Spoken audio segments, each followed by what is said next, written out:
Choosing Intel as the focus of a journey to create a new income stream wasn't random at all. On one hand, the share price makes it an accessible, practical ticker for building skill and consistency. But on a deeper level, my connection to the company started long before I ever delved into the markets. My very first encounter with Intel technology was in 1994. Serving as the church secretary, I discovered how a computer with Intel inside could help me serve more efficiently.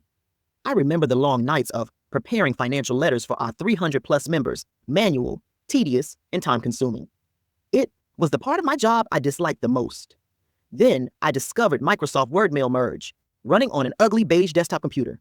It took forever to pay off the nearly $4,000 machine, but it was all worth it in the end for the time and aggravation it saved.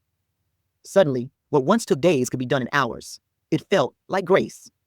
Like the Lord showing me that technology can multiply efforts and help me steward my assignment even better. That moment planted a quiet affection for Intel, because it was like I was experiencing technology as a partner in ministry. Intel was literally the company inside the machine, helping me accomplish the work I mostly loved. So in some ways, choosing Intel as the home base for a project to explore options as an income stream is coming full circle. The same company that helped me all those years ago is the one I'm using as a market microcosm teaching tool. That choice and early appreciation has grown into genuine fascination and enthusiasm. As I started researching Intel with fresh eyes, I stumbled onto a wild, layered story. Today's Intel is a mix of high-stakes politics, corporate crisis, and a deal that changed the government's relationship with one of its biggest tech giants. Listen to this from Notebook LM. The United States government now owns a massive piece of Intel, a publicly traded company. And this wasn't some slow, gradual thing. It happened fast. And we're not talking about a small symbolic stake here. We are talking about 10%. For a company the size of Intel, that is an enormous level of government ownership. It pretty much makes Uncle Sam the company's #1 investor. And this brings us to the core mystery of it all. Intel's board swears this deal was voluntary, but why give away a tenth of your company? And even weirder, after watering down all the shares, why did the stock market love it? The price actually went up. To figure that out, we've got to look at the mess Intel was in. You see, before the government stepped in, Intel, which was once the undisputed king of computer chips, was in an absolute freefall. People were seriously starting to question if it could even survive. The problems were deep.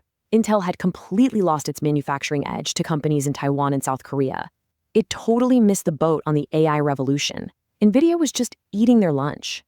All this led to 6 straight quarters of losing money, which is a historic slump for them, and huge projects were just stuck. The Titan was definitely stumbling, and stumbling badly. So why did Washington care so much? Well, because in the super high-stakes world of making semiconductors, Intel was really the only American player left that had a real shot at competing at the top. From a national security point of view, letting Intel just fail, that was not an option. It needed to become America's national champion in chips, kind of like what Boeing is for airplanes. So with the stakes this high, both the Biden and Trump administrations knew Intel needed help.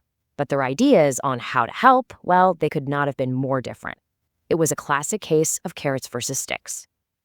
The Biden administration's plan was all about the carrots. The CHIPS Act offered billions of dollars in grants, but, and this is a big but, the money was tied to results. Intel had to actually prove it could get its act together. The Trump administration, on the other hand, went for the stick. They threw out the performance goals and instead favored direct pressure, and the whole thing really came to a head when Intel's board hired a new CEO, Lip-Bu Tan. He looked at the company, saw it was bleeding cash, and his plan was to cut back, lay people off, and slow things down. And then things escalated like incredibly fast. Day 1, the CEO announces his plan to cut costs. The very next day, the president is publicly calling for him to resign, pointing to some of his past business deals in China. 3 days after that, the CEO is rushing to the White House.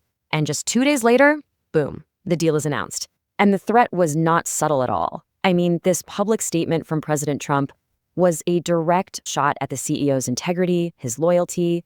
He was basically declared an enemy, highly conflicted, with no other solution than for him to just be gone. The government's investment was like a giant green light for the rest of the market. Suddenly, you had other huge players like Nvidia and SoftBank jumping in, pouring billions more into the company. The government's stamp of approval opened the floodgates. And this is why the stock price went up. Investors weren't just betting on Intel's technology anymore, they were betting on the US government. The thinking was pretty simple. With the government as the biggest shareholder, Intel was now officially too important to fail. Here's the reality check. All that cash and all that government backing, it buys Intel time, sure, but it doesn't magically fix the really hard technical problems they have. Intel still has to figure out how to build chips that are as good as or even better than the ones from TSMC. And you just can't buy that kind of innovation. So what is Intel now? It's basically become what policy experts call a national champion. That's a company that gets state support not just because it makes money, but because it's seen as absolutely critical to the country's strategic goals. Its success is now completely tied up with national security. Isn't that interesting? Absolutely thought so. In a world where the norm is that everything changes, markets shift, narratives swing, and uncertainty is the constant. Our confidence rests in the one who never changes. When everything around you moves, cling to what doesn't. Applying that principle to trading means controlling what I can actually control. I can't control macro shocks, stock splits, global politics, or earnings surprises, but I can control how I study the market. I can decide whether to chase 50 tickers scattered everywhere or deeply focus on one company, almost like a market maker. Market makers specialize in specific tickers or sectors. This specialization helps them price options more accurately, manage inventory and hedging more efficiently, understand that tickers' personality, IV behavior, earnings patterns, news sensitivities, etc. Respond faster when order flow hits the book. This narrow universe helps them develop pattern memory in exactly the same way I plan to do with Intel. The reward for this will be deep familiarity. A market maker's job is to understand one ticker's volatility rhythms, know its reaction to news, feel its expected move ahead of earnings, memorize its liquidity and order flow fingerprints, anticipate where hedging pressure might push or pull price. These advantages come from focus, not from watching many different tickers at once. Studying one company deeply aligns with how professionals manage risk. It is not amateur. It is not simplistic. It is professional behavior scaled down to an individual level. Specialization gives you pattern memory, confidence, faster recognition of anomalies, tighter risk control, less noise, more clarity, deep intuition about expected versus abnormal moves. Those are things professionals rely on, while many traders that like different tickers never develop some of those characteristics. Studying Intel as a market microcosm is exactly how a market maker becomes excellent at their role. It's impossible to master everything. Choosing one corner of the market gives us a better shot at mastering something, and it's how the biggest players stay sharp. Given everything I've learned and everything Intel has meant to me across the years, I believe it's a remarkable company to explore as we follow the price action of its comeback bid.